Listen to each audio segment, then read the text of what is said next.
أخليت قلبي من سواك وملأت قلبي من هداك. أخليت قلبي من سواك وملأت قلبي من هداك. فرأيت كل سعادتي ورأيت عزي في رضاك. فرأيت كل سعادتي ورأيت عزي في رضاك. فتبعت يا ربي هداك. فتبعت يا ربي هداك. أنت الذي أوجدتني وكفلتني وحفظتني. أنت الذي أوجدتني وكفلتني وحفظتني.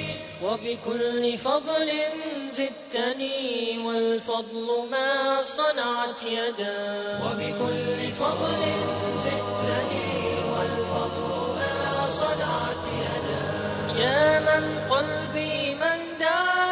أخليت قلبي من سواك وملأت قلبي من هداك. أخليت قلبي من سواك وملأت قلبي من هداك. فرأيت كل سعادتي ورأيت عزي في رضاك. فرأيت كل سعادتي ورأيت عزي في رضاك. فتبعت يا ربي هداك. فتبعت يا ربي هداك. بهداك ربي أنعم ومن المتاعب يسلم.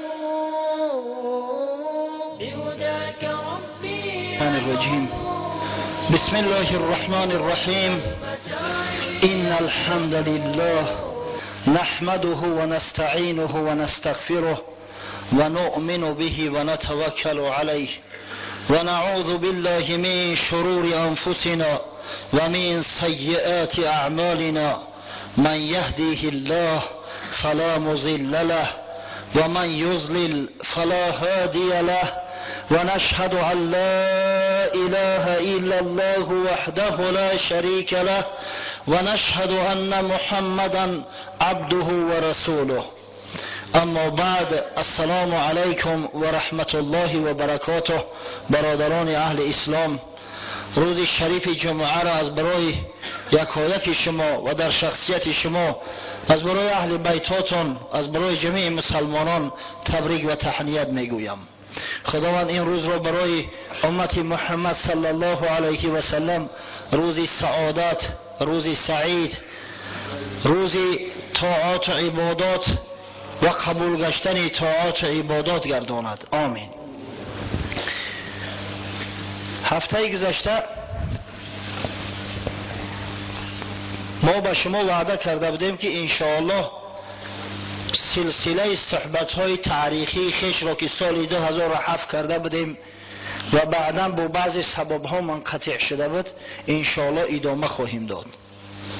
و درباره عمر ابن عبدالعزیز عمر ثانی که الحمدلله مسجد جامع قزاقان با نام این بزرگمرد نامیده شده است با شما یک صحبت مختصر نیز داشتیم. الحال انشاءالله شروع میکنیم مختصرا درباره فضیلت اصحاب پیامبر صلی الله علیه و سلم، حکم اشخاصی که به دشنام و به قباحت گویی نسبت پیامبر صلی الله علیه و سلم مشغول میگردند و عقیده اهل سنت و الجماعه در مورد اصحاب رسول الله صلی الله علیه و سلم. بعدا اگر وقت امکان دهد انشاءالله مختصرا صحبت میکنیم، برای صحبت های زیاد با شما داشتیم. اگر وقت امکان دهد انشاءالله اندک از بعض گوشه های حیات حضرت ابوبکر صدیق و عمر فاروق که با شما ما صحبت های طولانی داشتیم در موضوع ایشان. من یاد دارم که در موضوع فضایل ابوبکر صدیق 5 ساعت صحبت کرده بودیم. در موضوع فضایل و فتوحات مسلمانان در زمان حضرت عمر فاروق 9 ساعت صحبت داشتیم. امروز کم گفته میگذاریم تا اینکه همون خاطره های پریشان باز یک جا جمع آوریم و بعد انشاءالله اگر خدا امکان داده باشد از امیر روز شروع میکنیم با زمان خلافت حضرت عثمان ذی‌النورین و بعد از او خلافت علی ابن ابی طالب رضی الله عنهما مفصلا صحبت میکنیم در این موضوع، زیرا که در این موضوع ها صحبت نکرده ایم. افسوس، صد افسوس که دیگر از گوشه و اطراف ها صدای بعض تاجیک پسران را که احمق شدهاند، به ضلالت و گمراهی رفتهاند میشنویم. او کسایی را که نسبت اصحاب پیامبر صلی الله علیه و سلم قبحگویی را روا می‌دارند، سخنان ناشایسته میگویند، حتی با تلفن بعضی هاش جرأت کرده و به من مراجعت میکنند. بعضی به سعادت هایش است که اصحاب پیامبر صلی الله علیه و سلم از جمله عمرو بن عاص، معاویه، ابو سفیان و امثال اینا را دشنام حقارت میدهند. تاجیک پسرانی که اهل سنت و الجماعه هستند، تاجیک پسرانی که پدر و جد اجداد ایشان حنفی مذهب بودند، امروز عمل میکنند که ایشان را از دایره و حلقه اهل سنت و الجماعه خارج میکنند. از همین خاطر در این موضوع های ان شاء الله بعد صحبت بسیار مفصل خواهد بود. اصحاب رسول الله صلی الله علیه و سلم افضل این امت هستند. شخصانی هستند که خدای بزرگ در قرآن رضامندی خویش را از عمل اونا، از رفتار اونا بیان کرده است. خاصتا او کسایی که همراه رسول الله صلی الله علیه و سلم در بیعت رضوان بودند، در حدیبیه. لقد رضی الله عن المؤمنین اذ یبایعونک تحت شجر. خداوند در قرآن بزرگ میگوید به تحقیق راضی شد خدای تعالی از مؤمنان، آنانی که در زیر درخت رضوان در حدیبیه با تو بیعت کردند. خداوند رضاگی خویش را از اونا در قرآن بیان کرده است. در چندین موضع خدای تعالی میگوید رضی الله عنهم و رضوا عنه. راضی شد خداوند از ایشان، یعنی از اصحاب محمد صلی الله علیه و سلم، و راضی شدند ایشان از خداوند. این درجه و فضیلت است که غیر اصحاب رسول الله صلی الله علیه و سلم به کسی میسر نگشته است. این درجه و فضیلت است که اصحاب رسول الله صلی الله علیه و سلم را از همه بالا میگذارد. از اونا بالاتر تصور کرده نمی شود کسی را، فضیلت و اعمال نیکش را. حضرت رسول الله صلی الله علیه و سلم فرمود خیر امتی قرنی ثم الذین یلونهم ثم الذین یلونهم ثم یجیء اقوام تسبق شهادت احدهم یمینه و یمینه شهادته. بهترین امت من گفت امت عصر من است، یعنی صحابگان من هستند، کسانی که ما را دریافتند، کسانی که صحبت ما را دریافتند. بعد اینها آنهای میآیند از روی فضیلت که مایلی اصحاب هستند، بعدی اصحاب آمدیان، یعنی شاگردای اصحاب که در تاریخ با نام تابعین یاد می شوند. ثم الذین یلونهم، بعد اینا کسایی میآیند که با شاگردای تابعین هستند، از قفای تابعین میآیند که با نام تبع تابعین یاد می شوند. بعد از آن میگوید قومهای میآیند که قسمشون پیش پیش شهادتشون پیش پیش قسمشون. حال شهادت نداده قسم میخورند، قسم نخورده شهادت میدهند. یعنی مردمی که دروغ آشکار میکنند، مردمی که دروغ پریشان میکنند، دیگر بر باقی مانده ها اعتماد نیست تا زمانی که ثقه بدنشو ثابت نشود. ببینه گفت اصحابم نجمی روشن است، بهترین قرنها قرن من است. پیغمبر خدا صلی الله علیه و سلم گفت بهترین عصرها عصر من است، بهترین این امت این ملت اصحابی بزرگ من هستند. فرق نداره او کی است، در کدام عصر زندگی کرد. صحبت پیامبر صلی الله علیه و سلم سالهای طولانی شنید یا که همگی یک بار خدای تعالی برای او میسر گرداند مصاحبت با رسول الله صلی الله علیه و سلم رو. همه اینا در حکم اصحاب داخل می شوند و مرتبه و منزلت اینا در جامعه اسلامی از همه بالاتر هستند، از همه بالاتر هستند. نزد اهل سنت و الجماعه برادران عزیز فراموش نکنید، نزد اهل سنت و الجماعه وحشی که قاتل امک رسول الله صلی الله علیه و سلم حمزه ابن عبدالمطلب است، وحشی که بعد فتح مکه اسلام آورد، شاید یک بار صحبت پیامبر صلی الله علیه و سلم دریافته باشد. از اویس قرنی، اویسی که پیغمبر خدا تعریف توصیفش کرده است، اویسی که پیغمبر صلی الله علیه و سلم به بزرگ مثل عمر خطاب توصیه میکند که وقتی اویس دیدی از او طلب استغفار کن، گوی تا در حق دعا کنه، طلب استغفار ایتر از پروردگار کند. مرتبه وحشی در نزد اهل سنت و الجماعه از مرتبه اویس بالا است، فراموش نکنید. این حکم مطلق است در نزد اهل سنت و الجماعه به هر مذهبی که متعلق نباشند. همه چیزی هست که مردم مسلمانان اهل سنت و الجماعه را از اهل هوا، از تشیع، از امثال اونا جدا میکنند. هر کسی همه حدود را ویران کرد، از همه حدود تجاوز کرد، او دیگه من بعد اهل سنت و الجماعه حساب نمیخورند. فراموش نکنید، از ملت ناجیه، از مذهب ناجیه خارج میشود. برای این مسئله جدی است، این مسئله اعتقادی است. دلیلش من از قرآن برات آوردم. السابقون السابقون اولئک المقربون. قرآن سر تا سر همه حجت است بر فضیلت اصحاب رسول الله صلی الله علیه و سلم. دلیلش من از حدیث های پیامبر صلی الله علیه و سلم آوردم. این حدیثی که بهترین امتی من، امتی عصر من است، حدیث متفق علیه است، بخاری و مسلم روایتش کردند.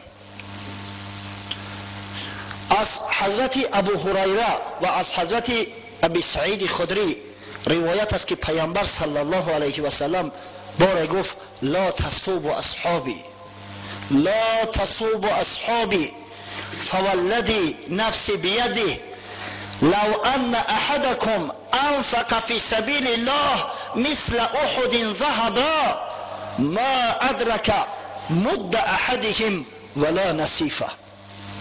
گفت صحابه های مرا دشنام ندهید. در اسباب نزول این حدیث آمده است، مثلا امام مسلم روایت میکند که بار بین دو صحابه پیغمبر مباحثه شد، یکیش دیگرش دشنام داد. میگویند خالد ابن ولید عبدالرحمن ابن عوف دشنام داد. حضرت بسیار غضبش کرد. ببینه یک صحابی دیگر دشنام داده است، چقدر غضبش کرد. اگه تصور کنه که یک نااهل احمق 1400 سال بعد صحابه پیغمبر دشنام دهد، او چه حکم داره در پیش خدا و در پیش پیغمبر؟ صحابگان ما را گفت دشنام ندهید، دو مراتبه. صحابگان ما را دشنام ندهید. قسم به خدایی که جان محمد در قبضه قدرت اوست، اگر یک نفر شما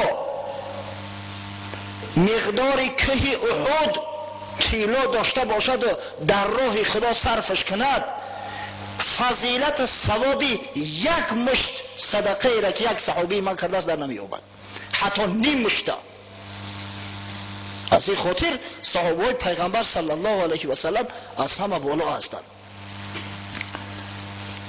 بار از شاگرد حضرت امام اعظم عبدالله ابن مبارک از محدثای بزرگ است، یک مرد سوال کرد، گفت یا عبدالله، گفت کی بزرگتر است، معاویه یا عمر ابن عبدالعزیز؟ معاویه بزرگ است یا عمر ابن عبدالعزیز؟ حضرت عبدالله ابن مبارک غضبش کرد، گفت قسم به خدا، غباری که در بینی اسب معاویه هنگامی که همراه پیغمبر صلی الله علیه و سلم به غزوه رفته بود نشست، از عمر ابن عبدالعزیز بالاتره. عمر ابن عبدالعزیز من هفته گذشته مناقبش برات بیان کردم که این چه شخصی بزرگ است. والله ای 101 منقبش ذکر نکردم در پیش شما. این شخص یکی از اساسگذارهای جمع آوری حدیث است. این شخص علم همه را گرفت تدوین کرد. این شخص عدل عدالت در عالم جاری کرد. ببینه گنگ و غباری که در بینی اسب معاویه میگه نشست هنگامی همراه پیغمبر صلی الله علیه و سلم به غزوه رفتن، از عمر ابن عبدالعزیز بالا است چی رسد به خود معاویه. یک نفر شما اگر مقدار که احد در راه خدا صدقه کند، ثواب اونم یک مشجوی را که صحابه پیغمبر صلی الله علیه و سلم در راه خدا دو دست در نمییابد، نصف مشت نمییابد، یک مشتو طرف ایستد.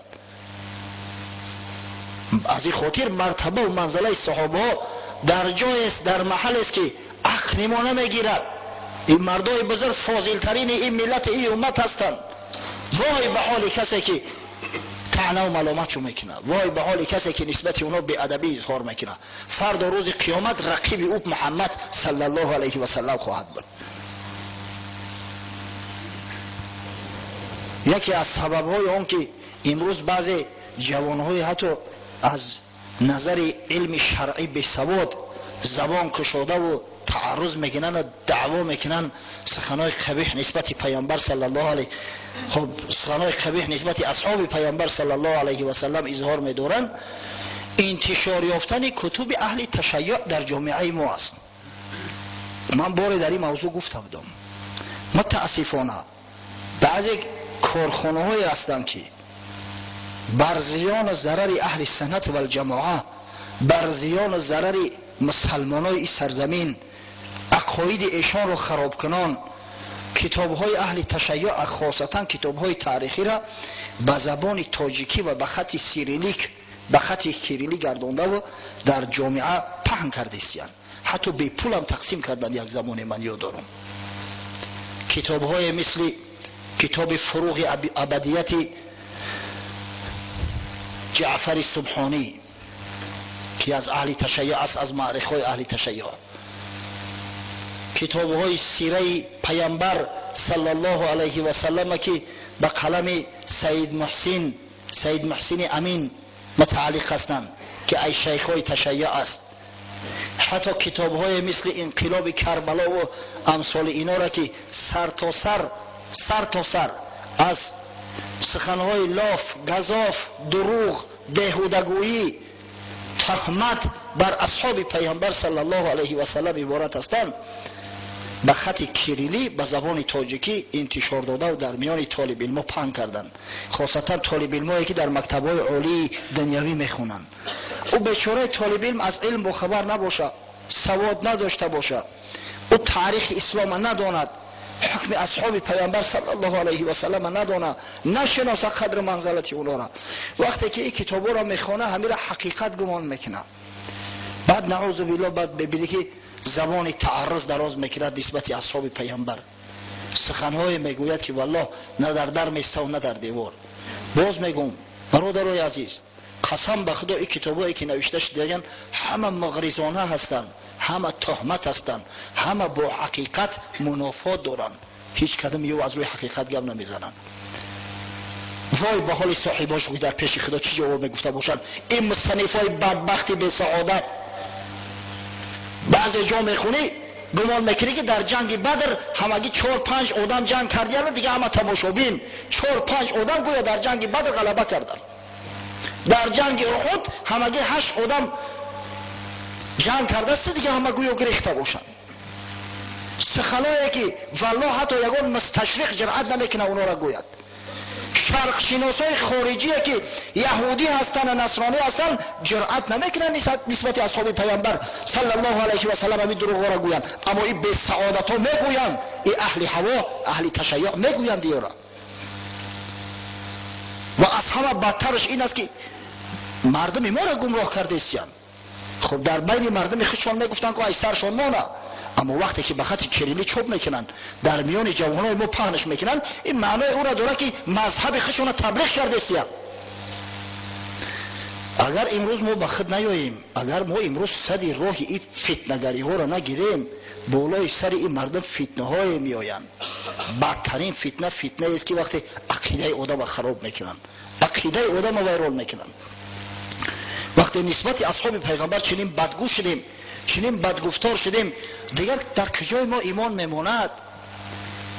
مرا چی غضب میکند وقتی که می نویسن اهل تشیع درباره مردم مدینه گمان میکنی که همین مردم مدینه همه دشمنای رسول الله صلی الله علیه و سلم باشند.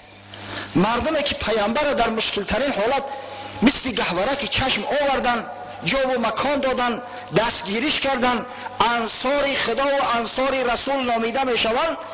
در کتاب‌های اینا، در کتاب‌های مغرضانه اینا یگان نفر از بینشون نمی‌یابی، پیدا نمی‌کنی که این گویا دوست محمد باشد یا به منفعت اسلام کار کرده باشد.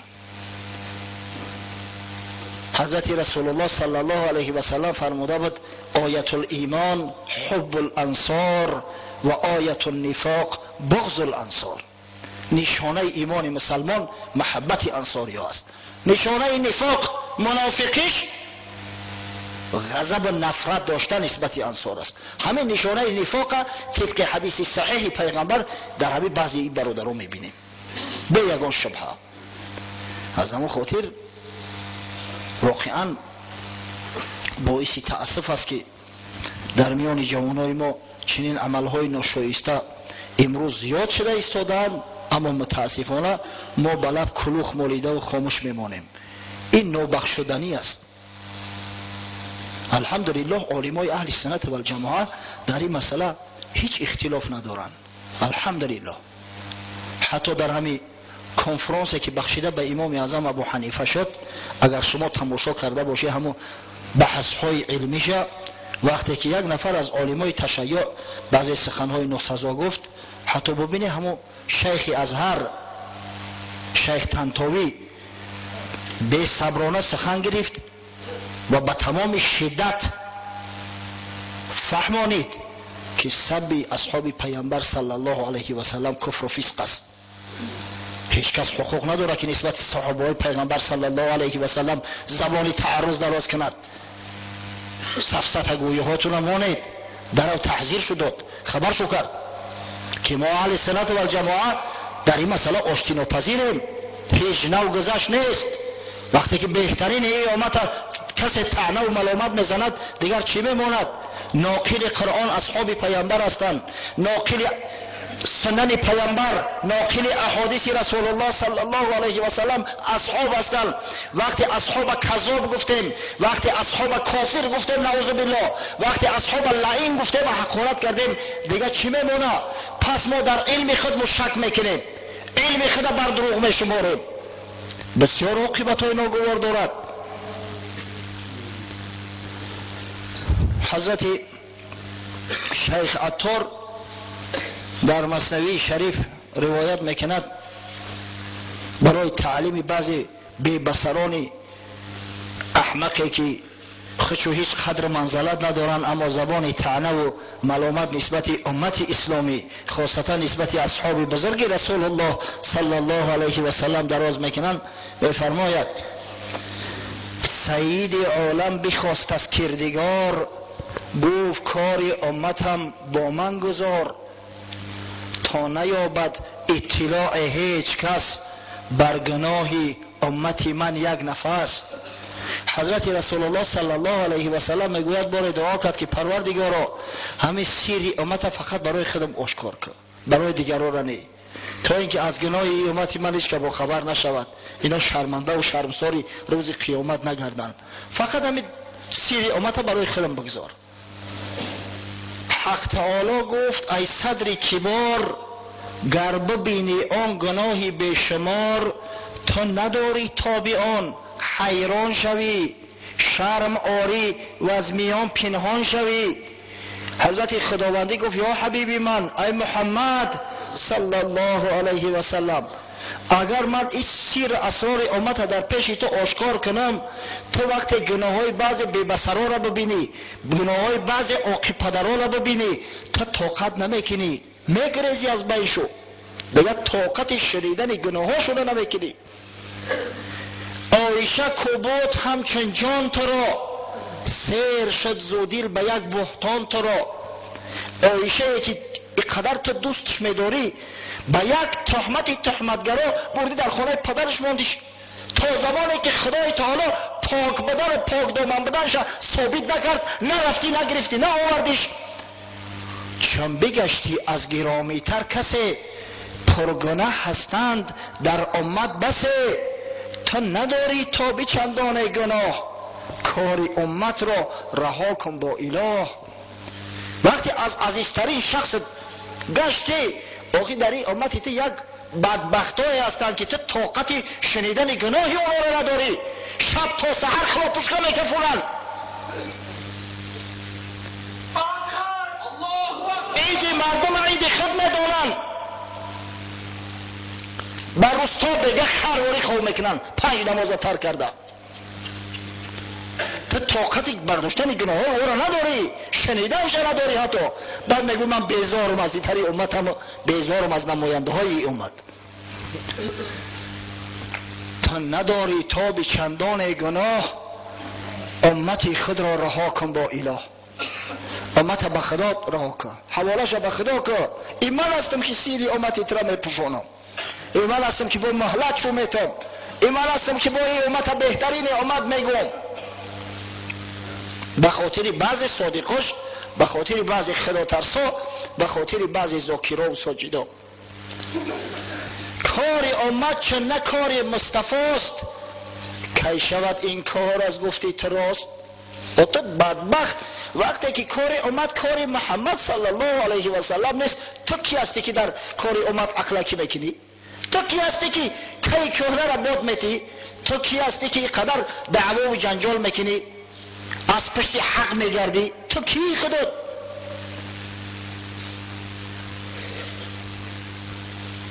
مکن حکم زبان کوتاه کن، بی تعصب باش عزمی راه کن. یا قدم در صدق نه صدیق وار، یا که چون فاروق کن عدل اختیار.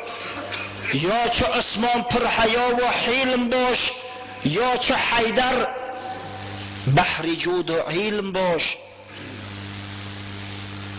از تعصب این فضولی می مکن، از سری خود این رسولی می مکن.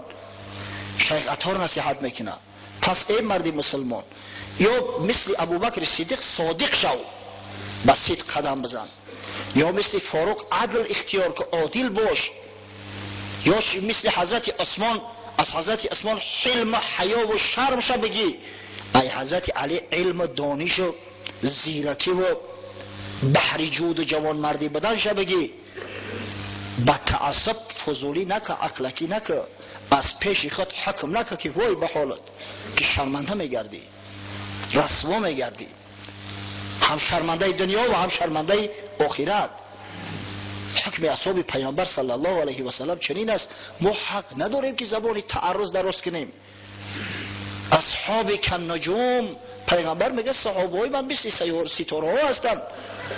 کی حق داره که صحابه پیغمبر صلی الله علیه و سلم دشنو مخورت بده؟ سبحان الله. به عقلی را ببینه، به فراستی را ببینه. حضرت رسول الله صلی الله علیه و سلم تاکید کرده است لا تصوب الاموات فانهم قد افضوا الى ما قدموا. مرده ها را میگه دشنام نتین. چه جای صحابه ها مرده را دشنام نتین کسی نباشه، زیرا که مرده ها علیه گذشتن، حساب و کتابشون کردن. وای به حال شما که حال حساب و کتاب شما موندگی های، حال شما جان نسپاریده، حال شما سکرات مرگ نچشیده. شما حق ندارید یک مرده عادی را دشنام بتین، چی برسه به صحابه پیغمبر صلی الله علیه و سلم. آخه این چی بدبختی است؟ بعد گذشتن 1300 سال 1400 سال معاویه فلان کرد، ابو سفیان فلان کرد، یزید فلان کرد. ای مردم، معاویه قطع حضرت امام حسن پسر علی آشتی کرده بود، اونا دوست رفیق بودن. و من درباره معاویه با شما صحبت داشتم، 1 ساعت صحبت کردم. بفکرم من گفتم که چخیل بایش یک قرابت دوستی برقرار شده بود. او بدبخت حسن پسر علی معاویه را گناهگار نمیدونست، قطعش صلح صلاح کرد. تا 1400 سال بعد یک دهنی امک، تو چه حق داری که معاویه را بشنو مخورت میتی؟ تو چه حق داری که او را سرزنش بکنی؟ صحابه پیغمبر را، کاتب وحی پیغمبر را. اون مردم همه آشتی کردن، همه صلح کردن، همه به افاقه اومدن. الحمدلله این صلح صلاح اینا باعث پیشروی اسلام شد. الحمدلله در زمان معاویه فتوحات شد، کشورکشایی های شد که اسلام وسیع گشت، عالم اسلام وسیع گشت. سبحان الله. اما ما کیکانه را باد میتیم، فلانی فلان کرده است، بسمدانی بسمدان کرده است، ما حقوق نداریم در کار بزرگا آمیخته شویم.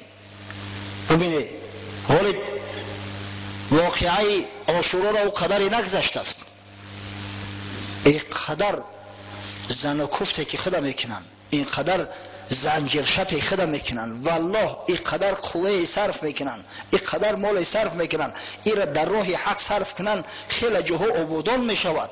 اما نه، مردم بیچاره را گمراه کردن تا حالی را نمیمونن شو از اون راه زلالت و گمراهی چشم باز کنن حقیقت در بیاورن. و حسین و حسین حالی هم دشنام حقارت یزید. از مردن امام حسین 1300 سال زیادتر گذشته است. اینا حالی هم داد فغان انا حسین کشتن تا غازی را متهم میگیرن. و بدبختو وقتی که امام حسین در دشت کربلا تنها من کجا بده؟ اوکی جد اجداد شما کجا بودن؟ همون کوفیایی که دعوت کردن امام حسین که بیا ما تو کمک بکنیم کجا گم شدن؟ چرا جرأت نکردن که برون کمکش کنن؟ کجا شدن؟ شرمندگی اوکی عیبه والله، برای مسلمان عیب است. همه بخشیده شد، همه گذشت، تا به حال داد فغان این مردم تا به حال شعار کرده و همه را در میان مسلمان ها تخم عداوت کینه را میکنه. خیلی ماتم بگیرن میلش، ماتم حسین بگیرن نه، حتما باید صحابه پیغمبر را در اینجا دشنام بتن، سخنای ناسزا و ناحق در حقشو بگن، مردم بشورانن حتی تفلکا را تا اینکه نسبت اصحاب پیغمبر صلی الله علیه و سلم بدگمان باشن.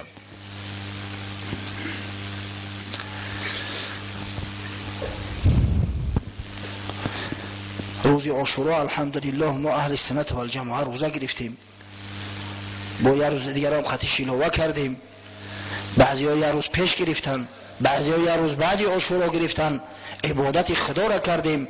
زیرای عاشورا این روزی بزرگ شریفی هست که از زمان موسی علیه السلام حضرت موسی و دوستان خدا و بندگان صالح خدا این روزه می گرفتن. روزی بزرگ است واقعا. این با شهادت حضرت امام حسین هیچ دخالت ندارد، فقط در تاریخ آمده است که تصادفاً حضرت امام حسین در همین روز شهید شده است. گمان نکنه که این روز عاشورا به خاطر شهید شدن امام حسین که بزرگ داشته می شود. نه، در مکه مکرمه که الکی در عبادت خدا شرک خوش کرده بودن، مردم بت پرست شده بودن، روز عاشورا را بزرگ می داشتن، بزرگش می داشتن. حتی در بعض روایات اومده است که در روز عاشورا پرده بالای کعبه را عوض میکرد قریش، همون روز عظیم میدونستند. این حدیث از مادر و بیبی عایشه روایت شده است در صحیح بخاری. و پیامبر صلی الله علیه و سلم نیز وقتی که از مکه به مدینه هجرت فرمود و مردم یهود وقتی دید در روز عاشورا روزه میگیرن، پرسید که این چه روز است؟ یعنی تعجبش کرد حضرت که اینا مثل قریشی ها روزه میگیرن. گفت این چه روز است؟ گفتند یا رسول الله هذا یوم عظیم، این روز بسیار روزی بزرگ است. بنی اسرائیل نجات داد و فرعون در همین روز غرق شد و موسی علیه السلام امروز روزه گرفت. حضرت صلی الله علیه و سلم گفت نحن احق بموسی منکم، ما به موسی از شما حق بیشتر داریم، حق ما نسبتی شما به موسی بیشتر است، زیرا ما موحدیم، ما همون خدایی را که حضرت موسی میپرستید میپرستیم و در عبادتش چیزی را شریک نمیسازیم مثل شما. کسی را پسر خدا نمیگیم، ملائکه را دخترای خدا نمیگیم. و خود میگه روزه گرفت و به اصحاب بزرگش هم امر کرد. در ابتدا روزه عاشورا واجب بود بر امت اسلامی، اما بعدا وقتی که ماه شریف رمضان آمد و فرض گشت، حضرت صلی الله علیه و سلم مردم مخیر گذاشت، گفت هر کسی بخواهد روزه گیرد و هر کسی خواهد افطار کند. یعنی روزه عاشورا به این ماتم امام حسین هیچ دخالت نداره برادرای عزیز. حتی من شنیدم که بعضی ها ما به شیعی ها مانند میشیم گفته روز عاشورا روزه نگرفتیم، این تماما دیگر چیز است. ما الحمدلله اهل سنت و الجماعه روز عاشورا را روزه میگیریم، عبادت خدا را میکنیم. ما اگر ذکر شهادت امام حسین هم کنیم فقط به او خاطر میکنیم که برای ما عبرت باشه که مثل امام حسین ثابت قدم باشیم در حق، از گفتن گپ حق نه هراسیم، در طلب کردن کار حق ثابت قدم باشیم، تسلیم ظالمان نشویم. اما برای گریه و برای ناله نه. و بعد گذشتن 1300 1400 سال اولیا ماتم بگیریم ای بای. حضرت مولوی در مثنوی شریف یک قصه دارد، میفرماید روز عاشورا همه اهل حلب با بی انطاکیه اندر تا به شب، گیرد آید مرد زن جمع عظیم، ماتم آن خاندان دارد مقیم. در روز عاشورا میگه در شهر حلب که یک عیده از او مردم حلب، حتی بعضی‌ها میگن اکثری مردم حلب، شهر حلب در نظر دارم شیعی هستند، مردم جمع میشوند، میگه بعد گریه و ناله را سر میکنند، بشمرند آن رنجها و امتحان که از یزید شمر دید آن خاندان. بعد یزید لعنت میگن، بو همین یزید لعنت چقدر خلاص کردن که میلش صحابه پیغمبر را میچسبند. بعضی به سعادتش زبان بدگویی را به حضرت ابوبکر حضرت عمر میرسونه. شخصایی که امام حسین از جایشو بیشتر دوست می‌داشتند در ماتم امام حسین همه بزرگان هم دشنا معقولت میکنن. بدبختو ناله هاشان میرود در ویل وشت، پر همه گردد همه صحرا و دشت. همه قدر گریه و فغان میکنن که دیگه صداشو تمامی گرد اطراف هم میگیرد. یک غریب شاعر از ره رسید، با بی انطاکیه و افغان شنید. پرسان میشدن در افتقاد، چیست این غم بر کی این ماتم فتاد. یک شاعر غریب دست بیچاره از شهر حلب نبوده است، روز عاشورا به حلب میآید، گریه و ناله را میشنوه، بچه میگه کدوم رئیس کلان مردگی است. بعد پرسیده سراغ کرده میآید که این کی باشه، کی را کشتیاری ماتم در کدوم خوره، این رئیسی زفت باشد که بمرد، این چنین مجمع نباشد کاری خورد.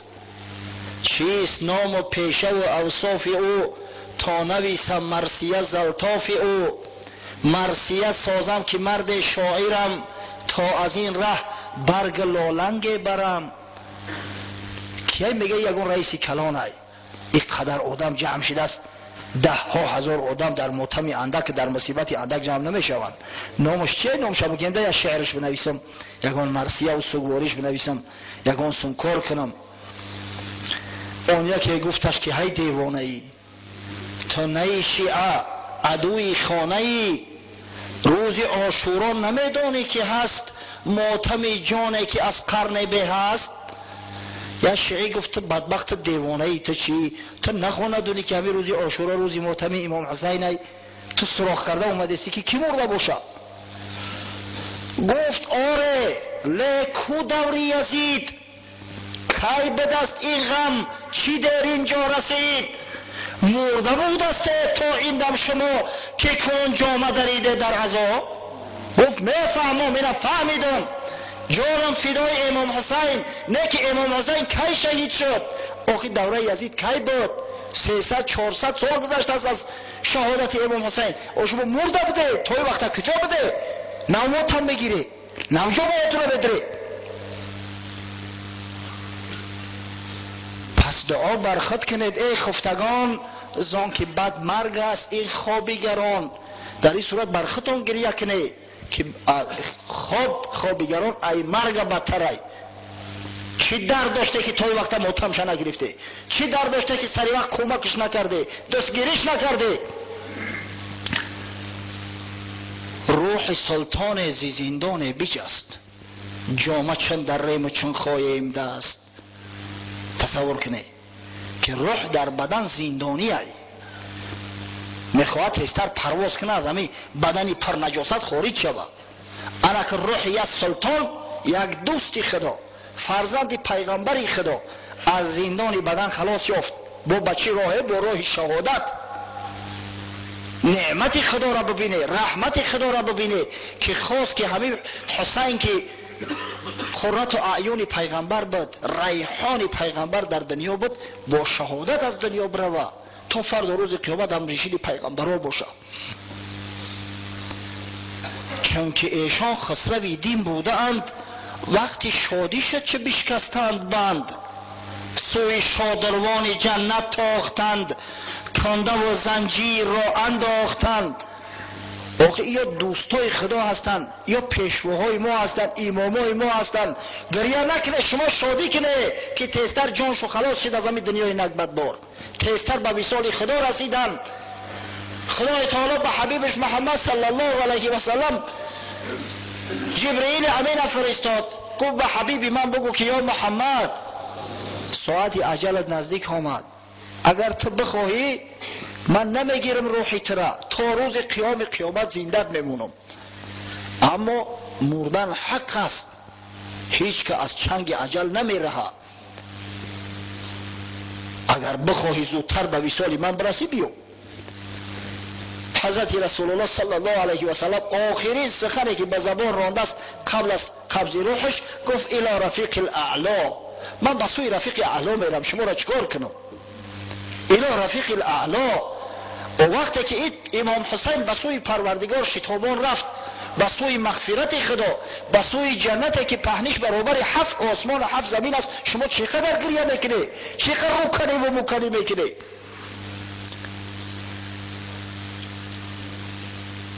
وقتی عیش است و گهی شاهنشهی، گر تو یک ذره از ایمان آگهی، ورنه ای آگه برو بر خود بگیر، زان که در این کار روزی محشری.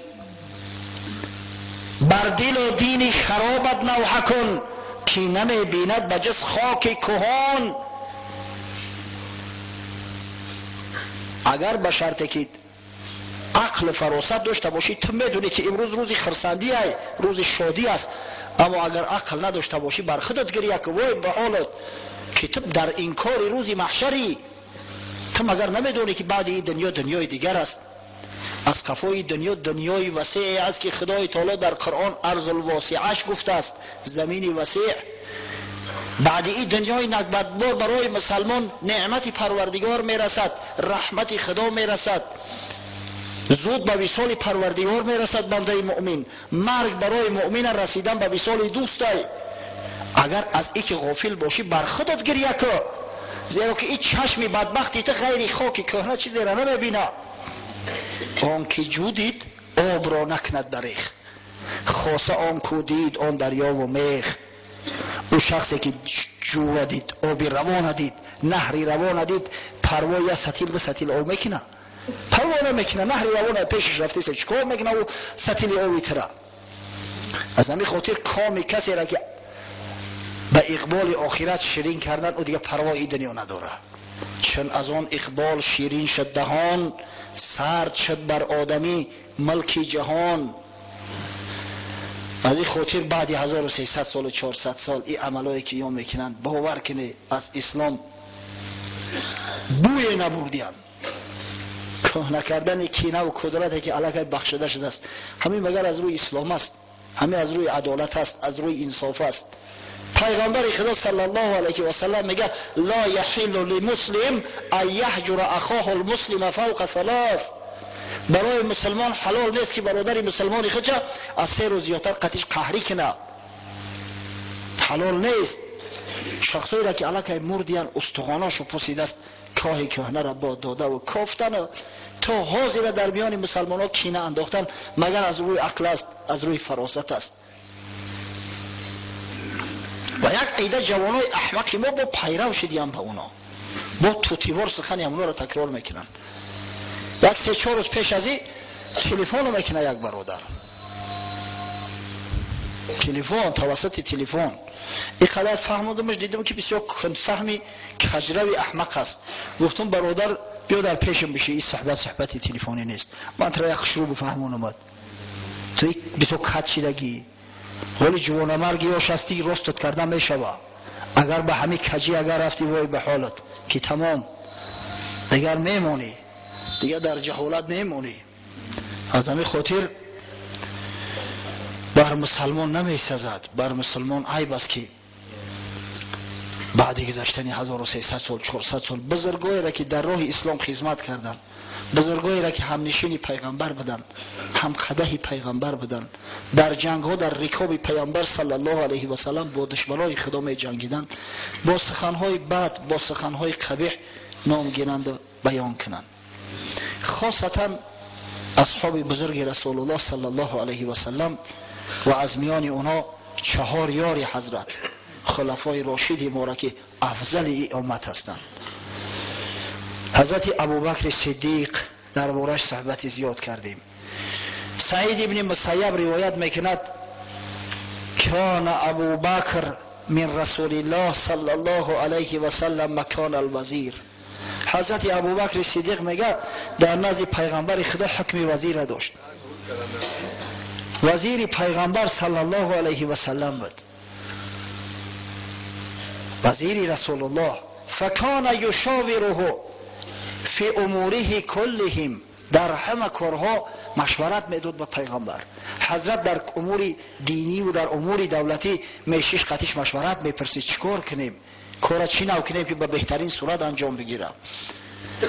و کان ثانی که فی الغار و کان ثانی که فی الاسلام و کان ثانی که فی العریش یوم بدر و کان ثانی که فی القبر.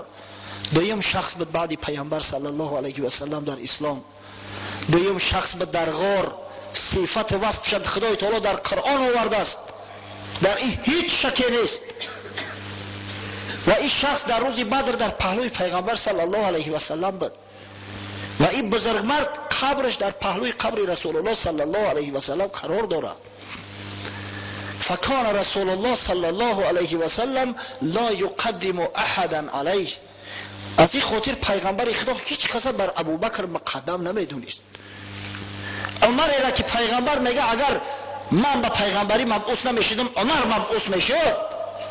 عمر را که پیغمبر میگه ان الله جعل الحق علی لسان عمر و قلبه، با درستی که خدای تعالی حقیقت در زبان و در دل عمر گذاشته است، دور با ابوبکر صدیق جنجال شد، در کار گپ شو گرفت. حضرت ابوبکر به غضب اومده، یک دو سخنی سخت به عمر گفت.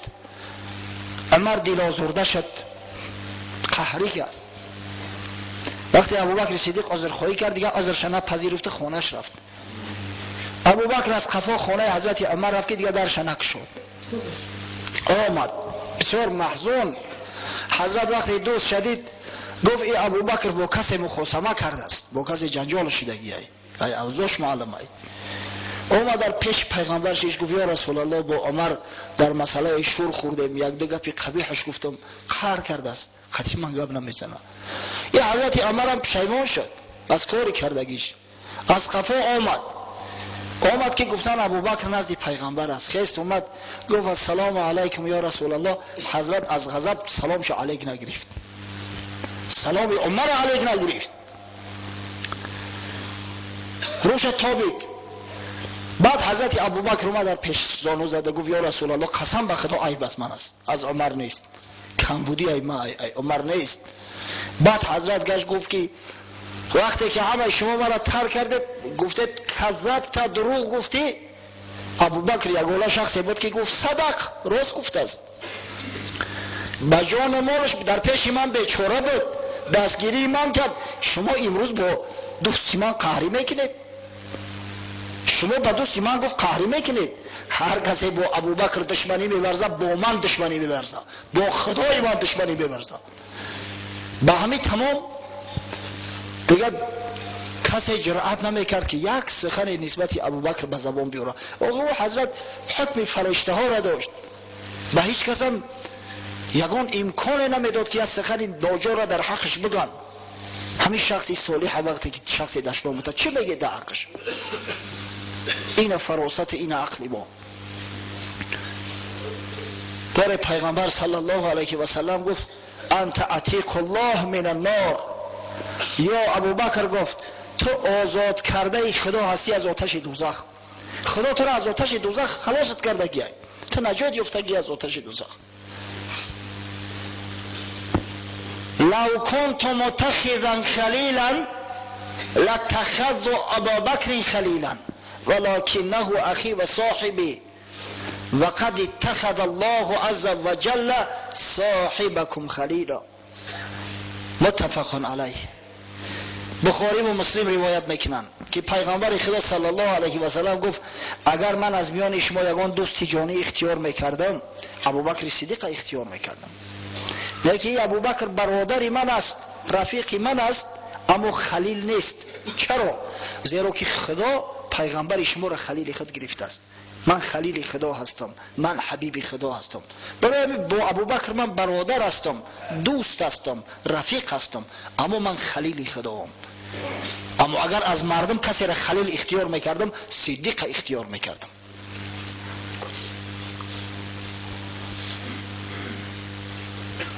حضرت چنان زاهد بود، از حد اصحاب پیامبر صلی الله علیه و سلم به شب زنده دار بود، دائم گریه میکرد، از شدت گریه قرآن خوندن نمیتونست. بی عایشه مادرمون میگه که حتی وقتی که پیامبر صلی الله علیه و سلم بیمار شده گفت ابوبکر صدا کنه تا نماز مردم بخونن.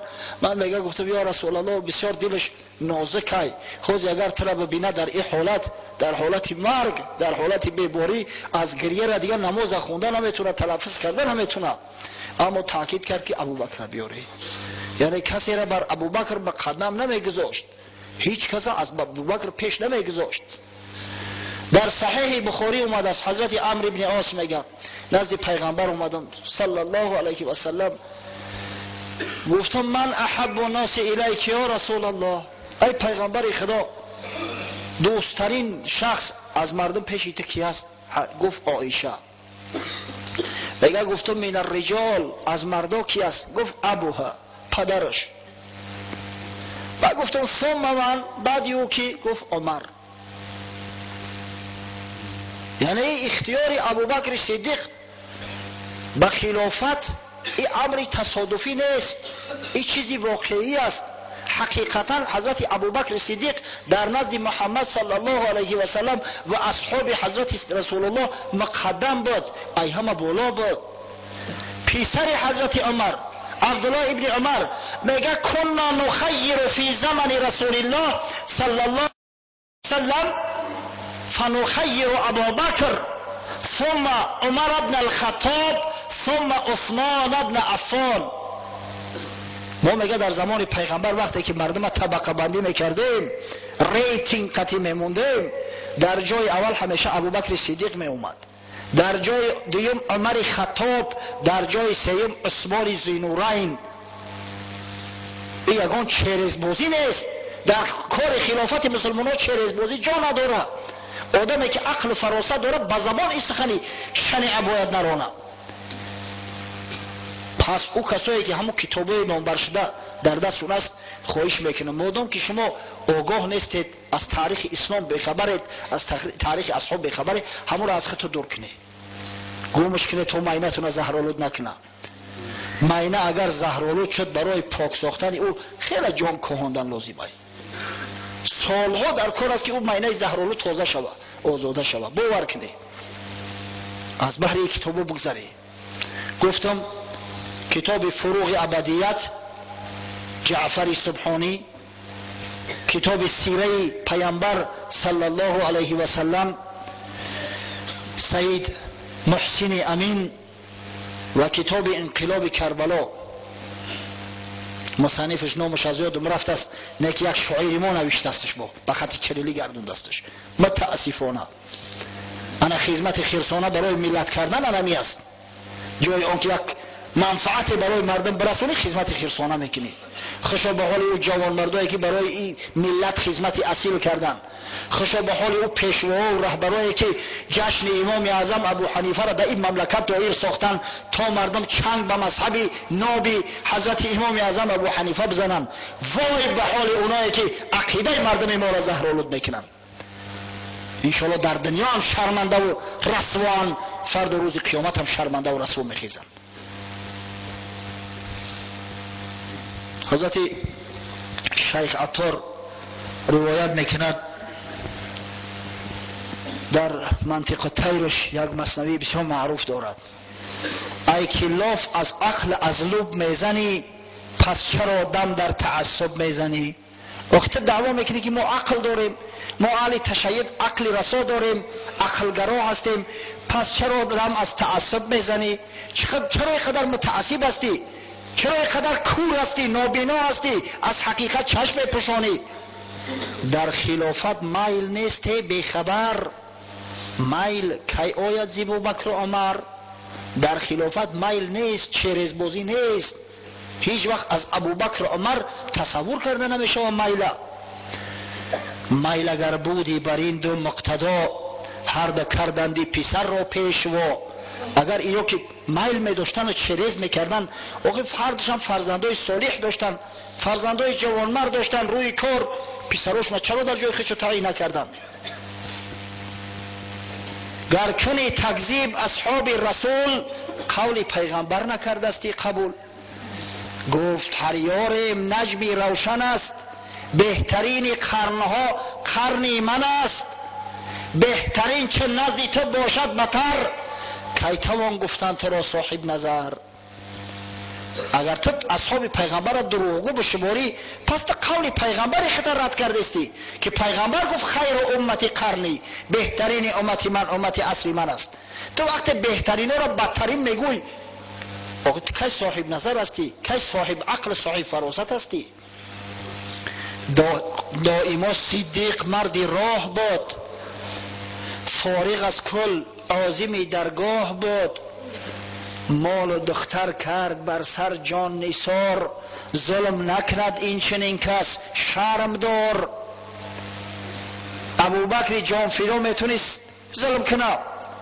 ابوبکر که خودش فدای محمد و شریعت غرای محمد صلی الله علیه و سلم کرد، میتونست که ظلم کنه؟ ابوبکر که از ترس خدا همیشه گریان بود، آب خنه که در پیشش میماندن گریه میکرد که این نعمت خدای تعالی را من چه شکرانه میکرده باشم، میتونه که ظلم کنه؟ در عمر گر میل بودی ذره، کی پسر کشتی به زخمی دره. عمر خطاب که اگر میل میداشت چریزبازی را میفهمید، به بعض روایات اومده است، البته در اسناد چو ضعف است اما اومده است که پسر خودش ابو شحمه را به زخمی دره هلاک کرد. وقتی ثابت شد که زنا کرده بود باره در هنگام جوانی با یک دختری، سیرش نپوشانید، آشکار کرد در بین مردم و فرمی چنان زدنش که شهید شد، هلاک شد. همه خیلی آدم میل داره، همه آدم چریزبازی میکنه. در وقتی سکرات مرگ در بعضی تاریخ ها اومده است، گفتن یا امیرالمؤمنین جا کسی را خلیفه که حالی انشاءالله سری موضوع میاییم، ولی وقتی که صحبه در باره خلیفه شدن حضرت عثمان ذی‌النورین میروه در این مسئله میاییم. گفتن در جا کسی را انتخاب که، گفت من در وقتی زنده بودن مسئولیت این ملت امت محمد صلی الله علیه و سلم به دوش داشتم، نمیخواهم که بعد مردن مسئول این امت باشم دیگه. این سری من ساقط شده است، منو مجبور نکنی، مسئولیت در دوش گرفتن نمیخواهم. گفتن آقای عبدالله پسر جوانمرد از کلان از صحابه پیغمبر ای شهسوار ای عالم ای، امیر جای خودت تعیین کرد. گفت قسم به خدا که برای خدا این سخن نگفتی، سینی همون گوینده، قسم به خدا گفته این سخن برای خدا نگفتی. مردی را که زورش بزنی خودش نمیرسه، چخیل من رهبر و پیشوای مسلمانات تعیین کنم، گپش در زنی خودش نمیگذره، از کجایی میتونه نظم اموری ملک مسلمانان را اداره کنه؟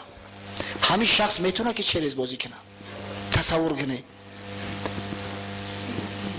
ای پسر تو بینشانی از علی، عین یا و لام دانی از علی. ای شیعی تو علی را نمیشناسی، تو میدونی که همین علی عین لام یا عبارت است، اما نمیدونی که علی چی کس است.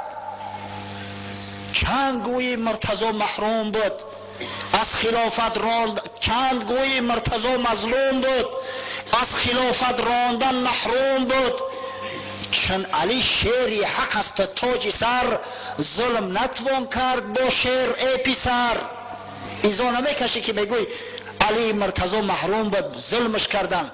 آخی علی شیری خدا ای، علی حیدر ای، بر شیر خدا ظلم کرده میشه؟ و بر خرگوش ظلم میکنن، بر روباه ظلم میکنن. دیده ای که بالای شیر ظلم کنن. مرتضی را میمکن با خود قیاس، مرتضی را میمکن با خود قیاس، زان که در حق غرق بود آن حق شناس. راستی وقت مونم تمام شد. انشالله هفته آینده صحبت مون ادامه میدهیم و کوشش میکنیم که الکی شروع کنیم به زمان خلافت امیرالمؤمنین عثمان ابن عفان ذی نورین رضی الله عنه. بعد صحبت حضرت عثمان بعد شروع میکنیم به زمان خلافت حضرت علی. پیشکی میگم که در زمان این دو خلیفه بزرگ الکی در میان مسلمانان فتنه ها ایجاد شده بود، فتنه هایی که سبب هلاکت ده ها هزار اصحاب بزرگ پیغمبر صلی الله علیه و سلم و مسلمانان گشته بودند. ان شاء الله در هفته آینده صحبت خود ادامه خواهیم داد. و آخر دعوانا ان الحمد لله رب العالمین. از در این روز شریف در حق من دعا کنید که من قرض دارم و از قرض خلاص شوم و دیگر قرضدار نشوم. دعا میکنیم در حق این برادر و تمامی برادرانمو که در مشکلی های اقتصادی گرفتار هستند که خداوند از راه حلال رزق روزیشون فراخ گردان تا اینکه قرضاشون ادا کنن و تا اینکه نفقه اهل بیت خویش را مهیا سازند. آمین. خب یک برادر میگه چند وقت که بیمارم، از شما و اهل سنت و جماعت یک کف دعا در حق من و بیماران مسلمین. خب حاجی بلجان بود است. دعا میکنه در حق این برادری حاجی من که یک چند سال قبل از این همراه ما در حج بود، در طواف بود، و در حق تمام برادرای بیمار مسلمانایی که امید احتیاج به شفای پروردگار دارن که خداوند از خزانه غیب رحمت خویش براشان شفای کامل عاجل عطا کن تا اینکه در جماعات در مساجد در صف نماز ایستاده و همراه ما نمازها را ادا کنند. خب یک برادر گفته است در حق فرزندم دست جمعانه دعا کنید که کشایش کار و بخت سفید دهد. در حق فرزند این برادر و تمام فرزندهای مسلمانمون دعا میکنیم که خداوند در کسب و کاراش و کشایش عطا کن و پروردگار و بخت و اقبال یار و یاورشان گردان. خب یک برادر گفته است که به المپیاد میرویم، طلبه‌های مکتب المپیاد میرفتیم. دعا کنه که جایهای نمایان را اشغال کنیم و در حق تمام دانشجویان دست جمعانه دعا کنید. خوشو به حال تو. در حق همین برادرایی که الحمدلله در مکتب شایسته تحسین تعلیم میگیرن، درس میخونن که اینا را المپیادا بردیان، به سواد نمیبرن المپیادا. دعا میکنیم که پروردگار علم و دانششون بازم بیشتر گرداند و خداوند غالب سربلند از این المپیادا برشو بر بگرداند و خداوند اینا را عالمای به عمل، شخصای بزرگ جامعه، صاحب وظیفه و صاحب منصب گرداند تا اینکه خدمت جامعه اسلامی را از صدق دل انجام دهند. خب یک برادر گفته است